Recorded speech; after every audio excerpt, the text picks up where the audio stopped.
데살로니가후서 1장 6절로 10절 말씀 통해서 하나님의 공이라는 말씀으로 함께 은혜를 나누고자 합니다. 저는 어려서 인천서 자랐는데 수인역이라고 옛날에 송도에서 기차가 다니던 수인역 김치공장 옆에서 자랐습니다. 그 시절에는 우리 어머님이 항상 저에게 하신 말씀이 귀에 딱지가 않도록 세상에서 너처럼 잠하는 사람은 처음 봤다. 그게 이제 우리 어머님이 아침에 깨면은 맨날 그 소리만 듣는 거예요. 이제 왜냐하면 8명을 다 이제 챙겨야 되니까 일일이 깨울 수가 없는 거예요. 8명을. 그러니까 이제 일하시면서 깨워야 되니까 막 짜증만 내시는 거지, 무조건. 근데 이제 군대 가보니까 평균이더라고요. 군대를 안 갔으면은 지금도 제가 세상에서 최고 잠이 많은 사람인 줄 알았을 거예요. 그런데 나의 이 자존감을 높여준 사람은 따로 있는데 그 주변에 이웃 아줌마들이에요. 그리고 도깨비 시장이라고 시장통이 있었는데 거기 있는 아줌마들은 나를 보면 칭찬이 쓰이는 거예요. 어쩌면 애가 이렇게 그런 거 있잖아요. 예의 바르냐고. 이게 다 해봐요. 그게 나한테 하는 말인데 그런 얘기를 많이 하는 거예요. 그러니까 이상하다. 우리 어머님은 그렇게 생각 안 하는데 옆집 아줌마들은 왜 이렇게 나를 좋게 보는가 생각을 해봤는데 이게 하나님의 사랑을 체험하고 나니까 바로 거기에 답이 있는 거예요. 사실은 내 아들, 자녀들 때문에 복창이 터지는 거지 이웃집 자녀들 때문에는요 결코 화평으로 죽는 법이 없어요. 내 아들, 내 자식들 때문에 항상 신경 쓰이고 아픈 거죠. 하나님의 사랑이 그러하고 또 우리 부모님들의 마음이 그러한 거예요. 기대감이 높을수록 더 많은 요구를 하게 되고 더 많은 것들을 이제 더 성장하도록 우리를 요구하시는 것이 아버지의 마음이요 하나님의 마음이라는 것입니다. 사실은 데살로니가 전서에서 우리가 표어로 인사했듯이 이 데살로니가 교회는 믿음과 사랑과 또 소망이 넘치는 그런 교회였잖아요. 그때는 전서에서는 그런 교회다 라고만 이야기했어요. 근데 데살로니가 후서에 보면은 그 믿음이, 그 사랑이, 그 인내가 어떻게 이루어지고 있는가를 구체적으로 보여주고 있어요. 사실은 그들이 믿음이 좋을 환경이었기 때문에 믿음이 좋은 것이 아니었다는 거예요. 사랑을 실천할 만한 조건과 이유가 풍성하기 때문에 사랑을 감당해낸 교회가 아니었다는 거예요. 소망의 인내를 가질 만한 조건도 그러한 아름다운 삶의 모습도 없었던 것이 드러나고 있어요. 왜냐하면은 데살로니가 후서에서도 믿음을 이야기하고 사랑을 얘기하고 인내를 이야기하는데 그때는 그들이 견디고 박해 가운데 있고 환난 가운데 있고 그런 가운데에서도 그 어려움 속에서도 그들이 믿음을 간직했고 사랑하였고 소망을 가진 교회였다는 것이죠. 그러니까 우리는 데살로니가 후서의 말씀을 통하여 데살로니가 교회에 더욱더 아름다운 믿음을 보는 거예요. 우리는 흔히 어떤 생각을 갖느냐 하면은 나에게 하나님이 복을 주면 감사하고 하나님이 나에게 은혜 주시면은 사랑하고 그렇게 하려는 생각을 가지고 있어요. 그렇죠? 그것이 정상적인 거예요. 그런데 데살로니가 교회는요 역설적으로 많은 환난과 어려움 속에서 그들의 믿음이 견디는 믿음이고 힘든 믿음이었음에도 불구하고 그 데살로니가 교회는 어떻게 했느냐고 하면은 믿음의 역사가 있고 사랑의 수고가 있고 소망의 인내가 있는 교회였다는 거예요. 그러니 얼마나 아름다운 거예요. 그러니 바울 사도가 다른 교회 이 데살로니가 교회를 어떻게 하겠어요? 자랑하는 자랑. 여러 교회를 자랑하는 거예요. 그러고 나니까 우리가 해석하기가 어려웠던 5절 말씀을 보면은 이것이 하나님의 공의로운 심판의 편이라고 이야기한 거예요. 이것이라는 것은 바로 데살로니가 교회 교인들이 그럴 수 없는 환경 가운데서도 믿음을 지키고 사랑을 실천하고 소망의 인내를 가진 믿음을 견지하고 하나님이 기뻐하는 아름다운 신앙의 모습을 산 것, 그것이 바로 표시라는 거예요. 표시. 무엇에 대한 표시라는 거예요? 그들이 하나님의 공의를 믿고 있다는 표시라는 거예요. 그들이 하나님의 공의를 믿었기 때문에 그런 신앙생활을 할 수 있었다는 거예요. 즉 데살로니가 교회의 믿음의 비법은 어디에 있었느냐 하면은 그들이 하나님의 공의를 믿었기 때문이라는 거예요. 하나님의 공의를 믿었다는 게 뭐예요? 그들은 하나님의 공의를 믿었기 때문에 참았어요. 하나님의 공의를 믿었기 때문에 견디었어요. 하나님의 공의를 믿었기 때문에 손해보는 것을 감당해냈어요. 내 형편이 어려워도 다른 어려운 교회들을 섬기고 그들을 향하여 구제하기를 힘쓰는 신앙생활을 했어요. 더군다나 그들은 하나님의 공의를 믿었기 때문에 악을 악으로 갚지 아니하고 선으로 갚아낼 수 있는 믿음의 교회가 되어진 거예요. 이 하나님의 공의를요, 오늘날 우리식으로 표현하면은 저는 묵상하는 가운데 CCTV라고 생각을 했어요. 하나님의 공의는 CCTV다. 왜 그럴까요? 연결을 해봐요. 저도 묵상을 많이 했으니까. 왜 하나님의 공의는 CCTV냐? 요즘 오늘날에는 CCTV가 많이 있어서 막 다툼이 많이 그쳤잖아요. 교통사고가 나도 옛날에는 일단 목소리부터 크게 했는데 요즘 아무 소용이 없어요. 목소리 크게 해봤자 자기 몸만 아파. 왜 그랬죠? 다 찍히고 있기 때문에 그런 거죠. 그러니까 모든 것들이 다 지켜보고 있는 거예요. 네? 데살로니가 교인들이 하나님의 정의를 믿었는데 그 하나님의 정의는 어떤 정의냐고 하면은 우리 예수님께서 강림하시는 그날에 우리의 눈물을 닦아주실 것이다. 우리의 수고에 대한 답을 주실 것이다. 내가 하나님을 믿음으로 수고하고 애쓴 것들을 다 인정하여 주실 거라는 믿음 때문에 그들이 그들의 삶의 어려운 순간순간을 잘 참아 견디면서 믿음으로 승리하는 성도들이 되어진 거예요. 즉 그들은 하나님이 우리를 지켜보고 계시다는 믿음을 가졌기 때문에 그들이 아름다운 신앙생활을 할 수 있었다는 거예요. 여러분, 저와 여러분들이 손해볼 수 있고 참고 견디고 그리고 여러분들이 악을 악으로 갚지 않을 수 있는 비법이 있다고 하면은 바로 그거예요. 우리 하나님은 불꽃 같은 눈으로 우리를 지켜보고 계시다는 거예요. 우리를 보고 계셔요. 그 말을 다시 이야기하면 우리를 신원하시는 하나님이요, 우리를 감찰하시는 하나님이며, 하나님께서는 하나님의 자녀들은요 꼭 지켜보시고 그들을 오늘도 주목하고 있다는 거예요. 그렇기 때문에 우리는 어때야 돼요?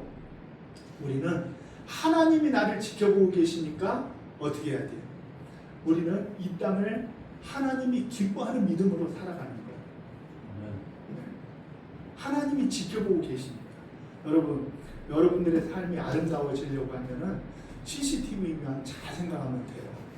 여러분들의 삶에 CCTV가 계속 나를 사방에서 비추고 있다고. 요즘은 뭐 이렇게 차도 이렇게 온 데를 다 비춰주더라고요.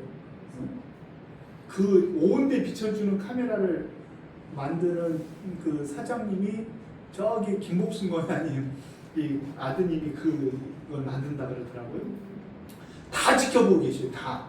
그렇다고 하면 우리들의 믿음이 어떻겠어요? 우리들의 삶이 어떻겠어요? 우리들의 신앙이 어떻게 해야 되겠어요? 대충 해도 되겠어요? 그냥 눈속임만 할 수 있겠어요? 아니, 그렇게 해가지고는 안 된다니까요. 다 보고 있다고 생각을 해요. 다 보고. 하나님이 우리를 다 보고 계시다고 하면 우리의 믿음이 뜨거워지지 않을 수가 없어요. 우리의 믿음이 좋지 않을 수가 없어요.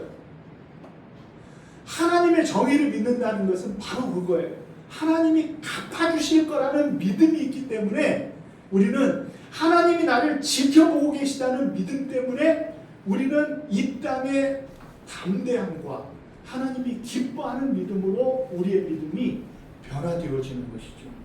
자, 보십시오. 우리 6절 말씀을 같이 읽습니다. 시작.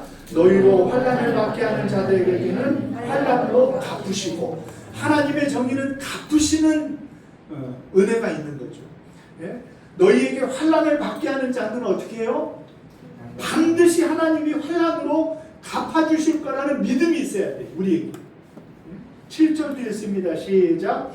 환난을 받는 너희에게는 우리와 함께 안식으로 갚으시는 것이 하나님의 공이시니 주 예수께서 자기의 능력의 천사들과 함께 하늘로부터 불꽃 가운데 나타나실 때 아멘. 환난을 받는 자에게는 어떻게 하신다고요? 너희에게 하나님께서는 안식으로 갚아주신다는 거예요. 하나님이 우리를 갚아주시려고 하면은 우리를 알고 우리를 지켜보고 계셔야지만 우리를 갚아주실 수 있는 거 아니에요? 악인을 하나님이 징계하시려고 하면 그 악을 하나님께서 다 지켜보고 계시기 때문에 악으로 갚는 거죠. 그러므로 하나님은 오늘도 우리를 지켜보고 계시는 거예요. 마치 CCTV가 온 우리들의 삶의 영역에서 우리를 지켜보기 때문에 우리들이 그것을 의식하며 살듯이 하나님이 우리를 지켜보신다고 하면 우리의 믿음은 어떻게 해야 되겠어요? 하나님을 의식하면서 살아야 돼요. 이스라엘 백성들은 그런 믿음을 코람데오라고 해요. 코람데오. 코람데오라는 말은 하나님 면전에서 라는 그런 말이에요. 하나님 면전에서. 우리의 믿음이 코람데오의 신앙이 되어진다라는 것은 하나님의 면전 앞에서 내가 삶을 산다라는 믿음으로 살아가게 되어질 때 그 믿음이 하나님을 경외하는 믿음이 되어지고 하나님이 기뻐하는 믿음이 되어질 줄 믿으시기를 바랍니다. 하나님 면전에서 하나님이 CCTV가 정도가 아니라 하나님이 나를 지켜보시는 하나님 면전에서 내가 살아간다고 하면은 우리의 믿음이 어떠해야 되겠어요? 하나님이 기뻐하는 믿음이 되어지지 않을 수가 없는 줄로 믿으시기를 바랍니다. 바울 사도는 그런 데살로니가 교인들의 믿음과 사랑과 소망을 보면서 그 믿음과 사랑, 소망을 친히 자랑하고 많은 교회에 그것들을 자랑하면서 뭐라고 얘기하냐면은 하나님 나라에 합당한 자로 여김을 받게 하려 함이라 라고 이야기하고 있어요. 우리의 믿음 생활이 아름답고 하나님 때문에 변화되어지고 하나님 때문에 바뀌어진 인생이 되어지면은 그것으로 인하여서 이 사람은 하나님 나라에 합당한 자라는 것으로 사람들이 여기고 하나님께서 여겨주는 역사가 있을 줄로 믿습니다. 그것이 우리의 신앙의 목표라는 거예요. 그것이 우리의 신앙의 표식이라는 거예요.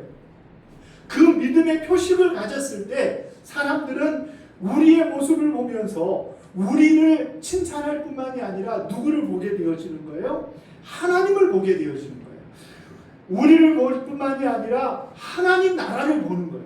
하나님 나라를. 왜냐하면 우리들이 맨날 입으로 하나님 나라 가야지 예수 믿고 그러잖아요.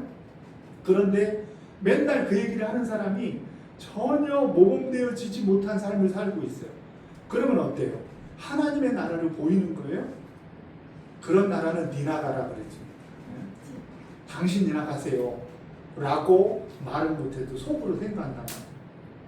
그렇죠?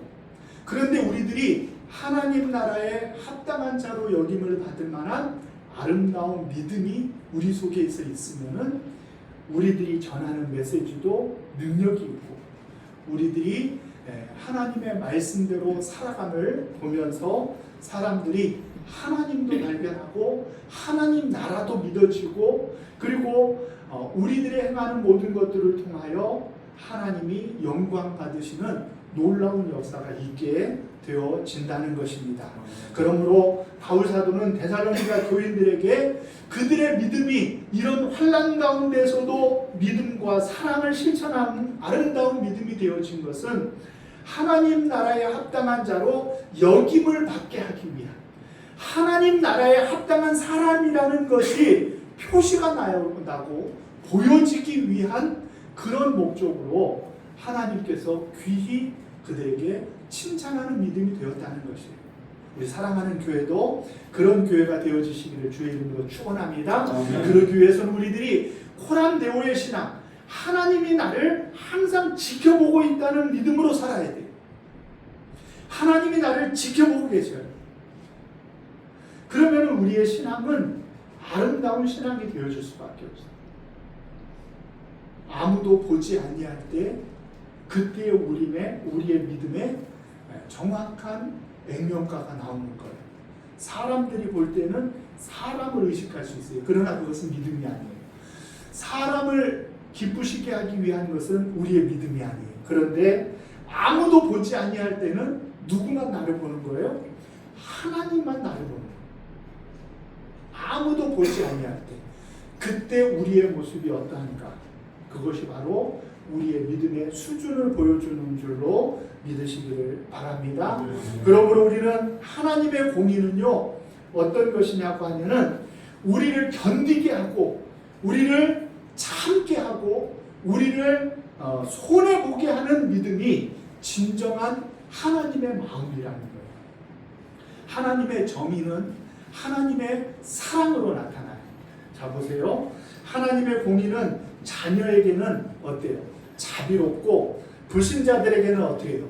가혹해 보이는 거예요.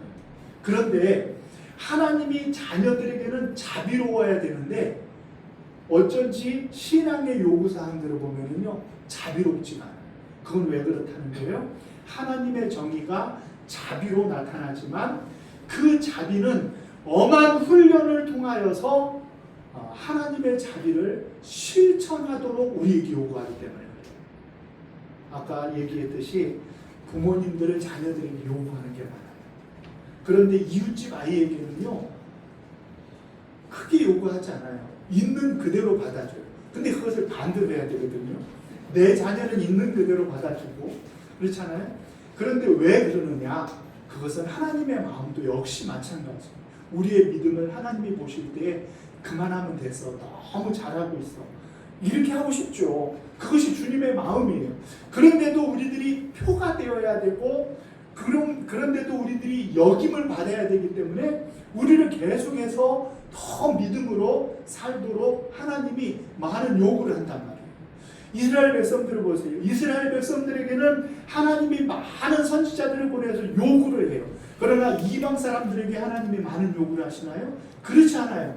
하나님의 요구가 이스라엘 백성들에게 믿는 우리들에게 집중되어지는 이유는 하나님이 우리를 사랑하시기 때문이다. 하나님의 정의가 있음을 믿는 우리들은 하나님의 그 사랑을 깨닫고 엄한 훈련으로 하나님 앞에 우리들이 서야 된다는 것을 기억하면서 우리 사랑하는 성도님들은 하나님의 사랑으로 우리를 이끄시고 우리를 신앙하게 하신다는 믿음을 가지시고 하나님 앞에 나아가시는 아름다운 믿음이 되어지시기를 주의 이름으로 축원합니다. 그때 우리들에게 힘이 되어지는 것이 있어요. 그것은 하나님의 공의예요. 하나님이 공의로우시다. 오늘 하나님의 공의로 갚아주신다 그랬잖아요. 하나님은 공의로우시기 때문에 갚으시고 이렇게 얘기해요. 하나님이 갚으시는 그것이 무엇이냐면은 하나님의 공의심이 갚으시는 것, 하나님이 갚아주시는 것, 신원하여 주시는 것이 하나님의 공의이기 때문에 이 데살로니가 교인들이 이런 아름다운 믿음을 가질 수 있었던 것은 하나님의 공의를 믿기 때문에 그럴 수 있었다는 거예요. 아멘. 저와 여러분들도 하나님의 공의를 믿으면요 참고 견디고 우리는 손해보면서도 웃을 수 있고 그리고 악을 악으로 갚지 않으면서도 원망하지 않고 하나님 앞에 자유함을 얻을 수 있는 믿음이 되어줄 줄 믿으시기를 바랍니다. 아멘. 늘 우리의 삶이 힘들고 어려울 때는 무엇을 생각하면 되느냐? 하나님의 정의를 생각하면 돼요. 하나님의 정의가 잘 추상적이어서 와닿지 않으면은요, CCTV를 생각하면 돼요. 하나님의 면전 앞에서 하나님이 나를 항상 보시고 계시다는 그 믿음을 가지면 우리는 참을 수 있어요. 견딜 수 있는 거예요. 안 참으면 어떻게 할 거예요? 멱살 잡고 싸워봤자 아무 소용이 없어요. 그렇다고 내가 받았는데 저 사람이 받은 게 되어지질 않아요. 그렇죠? 그러므로 어떻게 해야 돼요? 우리는 하나님의 정의를 믿으면 어떻게 되어져요? 우리는 하나님이 보시고 알아봐 주신다는 그 믿음 때문에 하나님 앞에서 아름다운 믿음 생활을 하면서 다른 많은 사람들에게 이 사람은 하나님 나라에 합당한 사람이구나 라는 그런 믿음이 우리들의 삶 속에 나타나는 저와 여러분들이 되어지시기를 주의 이름으로 축원합니다. 그런 의미에서 우리들은요, 하나님을 주인 삼고 주님 앞에 내 모든 걸 내려놓으면서 나아가시는 아름다운 믿음이 되어야 될 줄로 믿습니다.